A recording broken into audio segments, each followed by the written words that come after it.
எவர் மனம் திருந்தி, இந்த மனம் திரும்ப விரும்புகிறேன், மனம் திருந்து விரும்புகிறேன், மனசில் மனசியல் இருக்குது, மானக்கேடு இருக்குது, குழப்பங்கள் இருக்குது, கோபங்களும் குரோதங்களும் பயமும் வெறுப்பும் இருக்குது, பழிவான குணமும் இருக்குது, நாளைய வாழ்க்கை பற்றி கவலையும் இருக்குது, பெருமையும் இருக்குது, பொறாமையும் இருக்குது, எல்லா குணங்களும் அப்படி இருக்குது.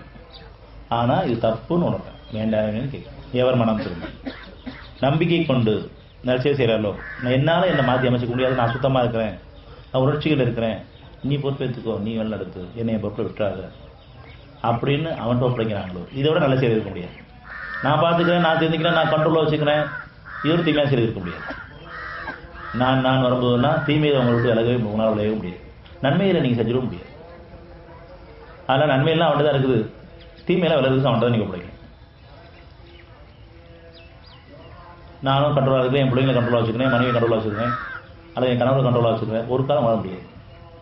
உங்கள் கண்ட்ரோலே மட்டும் இல்லை, என்னுடைய கண்ட்ரோல் என்று இல்லாத போது நான் யாரும் கண்ட்ரோலாக வச்சுக்க முடியும்.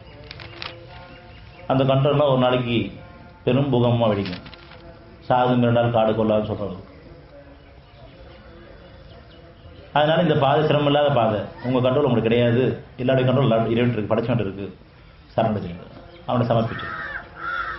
நம்மளையும் சரி, நம்ம குடும்பத்தாரையும் சரி, யார்கிட்டையும் குறை இல்லாமல் இல்லை, அதை பொறுத்து செஞ்சு மன்னிச்சு நான் அவன்கிட்ட ஒப்படைக்கிறேன்.